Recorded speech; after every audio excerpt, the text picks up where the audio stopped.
저는 이제 콘텐츠 산업에 대해서 오랫동안 연구도 하고 실무도 현업에도 있어 왔습니다. 거의 연구를 한 지는 한 40년 이렇게 되고 실무에도 한 5, 6년 이렇게 있었던 적이 있습니다. 그동안의 콘텐츠 산업은 몇 번의 변혁이 있었어요. 과거에는 게임이라는 게 없었습니다. 그래서 이제 방송이라든가 출판 산업이 콘텐츠 산업을 이끌다가 그게 이제 게임이 등장을 하면서 어떻게 보면 게임의 성장률로 인해서 콘텐츠 산업도 급격하게 성장을 하는 그런 추세를 보여왔고 그리고 이제 2000년대 들어서는 또 이제 게임 산업과 함께 한류라는 게 또 나타나서 이쪽 대중문화 산업 쪽에서 또 전 세계의 어떤 문화 트렌드를 조성을 했습니다. 그래서 이 콘텐츠 산업이 지금까지 성장을 이렇게 해왔는데 최근에 또 다른 변혁이 일어나고 있습니다. 이건 4차 산업과 관련되는데 4차 산업이 도래를 하면서 이 콘텐츠 산업이 전통적인 그런 콘텐츠 산업이 이제는 바뀌어서 기계가 콘텐츠 산업을 제작하고 유통하고 하는 그런 시대에 앞으로 들어설 가능성이 굉장히 많습니다. 그래서 아주 혁신적인 그런 변화가 예상이 되는데 이거는 우리 인간이 근본적으로 가지고 있었던 창의성에 대한 도전이라고 저는 생각을 합니다. 창의성이라는 건 인간만 가지고 있다고 생각이 들지만 앞으로는 인공지능과 같은 기계가 창의성을 대체할 가능성도 있다.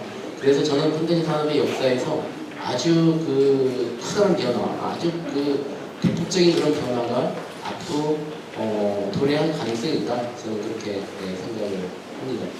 그래서 오늘은 제가 이 콘텐츠 산업과 4차 산업 혁명과 관련된 내용들을 가지고 발표를 하는 걸로 그렇게 하겠습니다.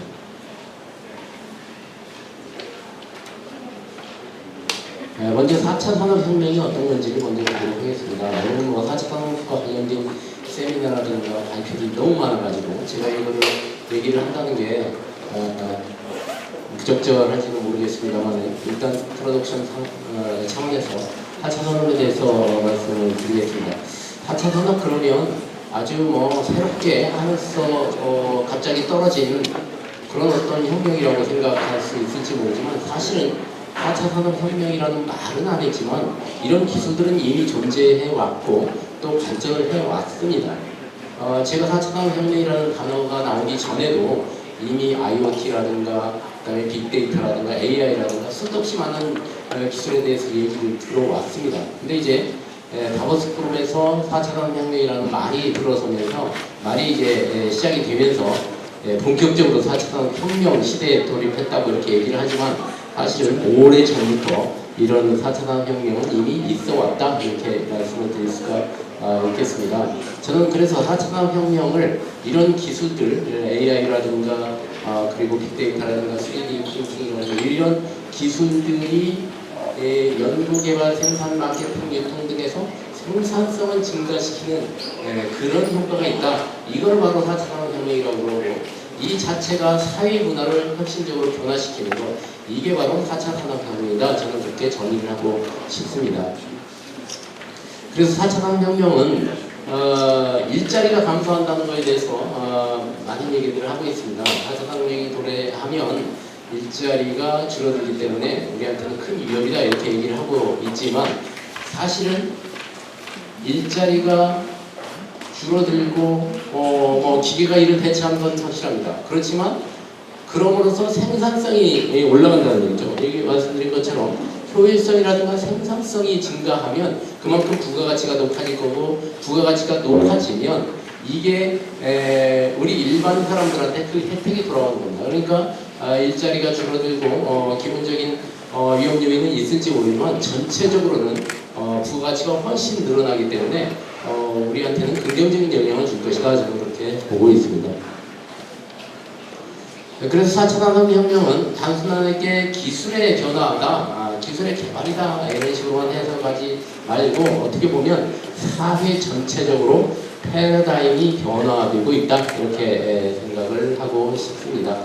그리고 이제 4차 산업혁명은 극단적 자동화라든가 극단적 연결화 통해서 서로도 연결되게 되어 있습니다. 그래서 이런 현상들을 바로 4차 산업혁명이다 이렇게 얘기를 할 수 있을 것 같습니다. 그러면 4차 산업혁명과 문화 콘텐츠 산업은 어떤 관계에 있는지를 한번 보도록 하겠습니다. 일반적으로 콘텐츠 산업은 밸류체인, 가치 사슬을 가지고 분석을 합니다. 그러니까 콘텐츠라는 거, 영화를 예를 들어보면 영화를 제작을 먼저 하고 그다음에 이거를 유통을 시키는 거죠. 유통에는 여러분 잘 아시다시피 배급이라든가 그다음에 극장에서 영화를 보는 겁니다. 이런 식의 어떤 과정을 거쳐서 최종적으로는 관람객들이 영화를 보게 되는 거죠. 이건 소비로 연결되는 겁니다. 이렇게 크게는 이제 세 단계로 분류할 수가 있겠습니다. 먼저 제작하는 단계, 그 다음에 두 번째로는 유통하는 단계, 세 번째로는 소비하는 단계. 이 각각의 단계에서 4차 산업혁명이 어떻게 작용을 할 것인지 그거를 보도록 하겠습니다. 첫 번째 기획 및 제작 분야입니다. 기획 및 제작에서는 AI 기술이라든가 3D 프린팅과 같은 그런 기술들이 제작 자체, 콘텐츠의 제작 자체를 획기적으로 변화시킬 가능성이 있다 이렇게 보는데 그 예는 뭐 굉장히 많습니다. AI에 의해서 소설, 회화, 작곡, 영상 제작 다양한 분야에서 그 콘텐츠 제작에 영향을 미치고 실제로 렘브란트라고 여러분 그 화가 아시죠? 렘브란트라고 있습니다. 고등학교 때 렘브란트 아마 그림들 많이 봤을 겁니다. 이 렘브란트 그림을 AI가 그립니다. 또 고흐라고 아시죠? 고흐 그 작품을 AI가 그리는 겁니다. AI의 기술에 의해서 그리게 되는 겁니다. 그러면 고흐의 작품하고 비슷한 작품이 나오는 겁니다. 이거 정말 획기적이라고 볼 수가 있겠죠. 여기 나오는 이제 클리카라는 인공지능 프로그램이 있습니다. 예대 교수가 이 인공지능 프로그램으로 바하의 곡 있지 않습니까? 클래식에서 아주 유명한 그런 바하의 곡을 그 알고리즘을 이용을 해가지고 또 다른 곡을 하나 만들었어요. 바하의 곡에는 여러 가지 음률이 있고 뭐 있을 겁니다. 이런 것들을 모아서 소프트웨어화해서 이거를 또 다른 바하의 곡을 만들어 봤어요. 그래서 일반 사람들한테 들려줘 봤습니다. 그랬더니 이게 바하의 곡인지 아닌지를 구별을 못해요. 모두 다 바하의 곡으로 생각을 하고 있더라 그런 얘기죠. 근데 이제 이 교수가 바하의 곡만이 아니라 앞으로는 모차르트도 그렇게 하겠다는 거예요. 모차르트 곡을 가지고 그 음률이라든가 이런 걸 가지고 새로운 모차르트 곡을 또 만들겠다는 거예요. 그 다음엔 뭐 하느냐? 바하와 모차르트 곡을 합쳐서 새로운 음악을 만들겠다는 거예요. 그러면 과연 이 음악이 창의적인 음악이냐 아니냐 이거 굉장히 구분하기가 어렵다는 겁니다. 그래서 창의성의 영역이라는 게 인간만 가지고 있는 걸로 생각을 했지만 AI도 이런 창의성의 영역에 도전을 하고 있는 겁니다. 옛날에 그 애플의 회장이 이런 얘기를 했습니다. 창의성이라는 건 경험의 시줄과 단줄이 합쳐지는 것은 나온다 이렇게 얘기를 했어요.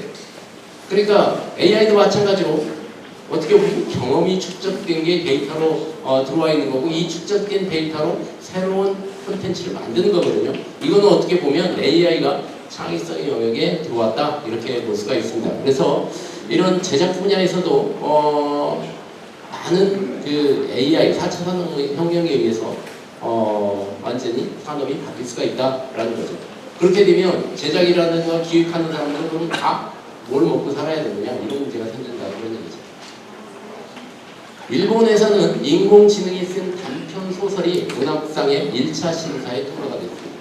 이 예를 한번 보면 AI가 쓴 소설이 일본의 SF 문학상 1차 심사를 통과했습니다. 그 제목도 이제 컴퓨터가 소설을 쓰는 날 이렇게 해가지고 소설을 이렇게 썼어요. 근데 심사하는 사람들은 이걸 AI가 쓴지도 모르죠.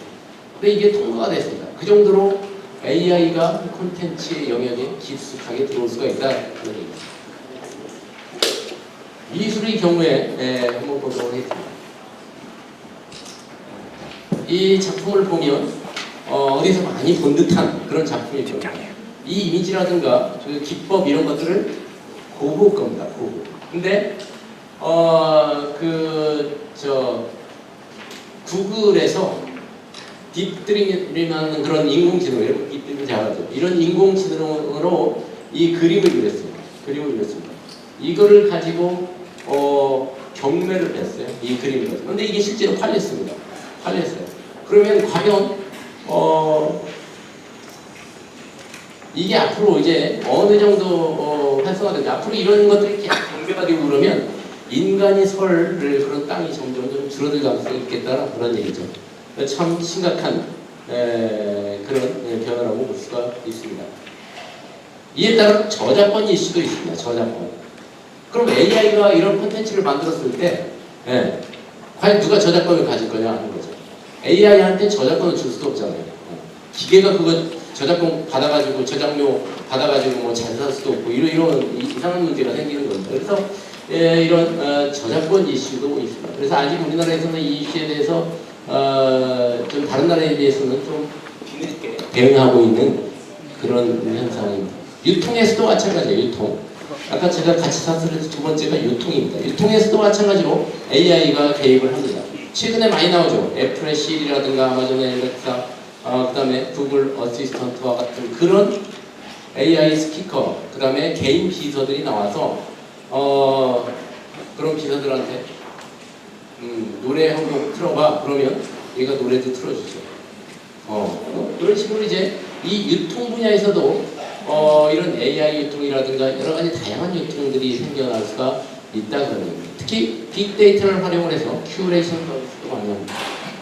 큐레이션 서비스라는 건 이용자가 원하는 최적의 콘텐츠를 수집해서 제공을 하는 그런 큐레이션을 얘기를 하는 건데, 예를 들어서 소비자 콘텐츠가 이용되는 그런 이 자료를 좀 모아서 빅데이터를 활용을 해서 이용 패턴을 분석을 합니다. 그래서 개인 맞춤형으로 콘텐츠를 추천을 해주는 겁니다. 그러니까 누가 계속적으로 어떤 콘텐츠가 사용이 되고 어떤 소비자에는 또 어떤 콘텐츠가 적합한지 이거를 빅데이터를 통해서 분석을 한 다음에 개인별로 제공을 해주는 겁니다. 당신한테는 이 콘텐츠가 최적일 것이다.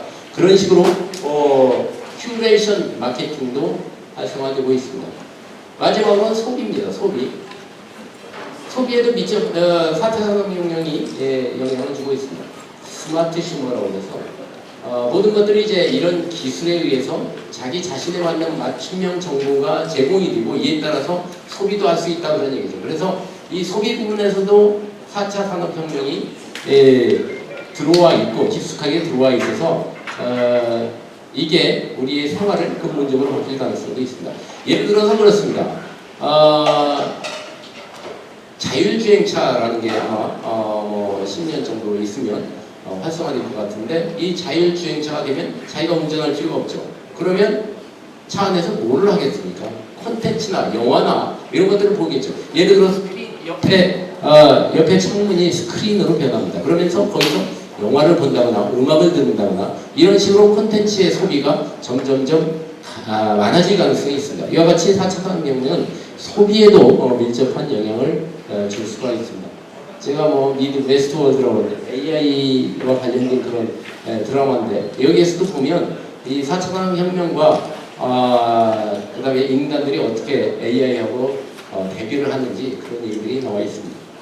참고로 그래서 4차 산업혁명은 콘텐츠 산업과 밀접하게 연결되어 있고, 이것 때문에 AI 콘텐츠라든가 새로운 콘텐츠 3D 프린팅에 의해서 새로운 애니메이션이라든가 아니면 또 캐릭터들이 나올 수가 있어서 문화 콘텐츠 산업은 새로운 성장 국면에 들어설 가능성이 많다 이렇게 생각이 되고, 또 인간이 하던 것들을 AI라든가 이런 기계가 대신하기 때문에 점점점 시간이 많아진다. 그럼 시간이 많아지면 뭘 하게 돼요?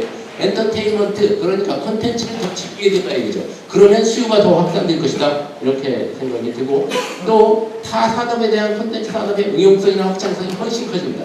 옛날보다도 콘텐츠 산업은 다른 부분의 활용 가능성이 굉장히 높아질 수가 있다라는 거죠. 그래서 이런 콘텐츠 산업의 기회가 될 수도 있습니다. 반면에 콘텐츠 산업은 콘텐츠 업계와 근로자들에게 큰 위협이 될 수 있습니다. 아까 창의성이 도전을 하면서 실제로 제작을 AI가 하면 일반 작가라든가 콘텐츠를 제작하는 업체는 점점점 일자리가 줄어들 가능성이 있겠다는 겁니다. 그리고 이제 이런 여러 가지 기회와 위협이 있기 때문에 우리나라는 이런 기회를 최대한 활용을 하고 위협을 최소화하는 게 필요하다고 봅니다. 우리나라가 지금까지 성장한 걸 보면 기술의 변화가 있을 때 거기에 빨리 올라타서 그거를 잘 활용을 해서 지금까지 성장을 해왔습니다.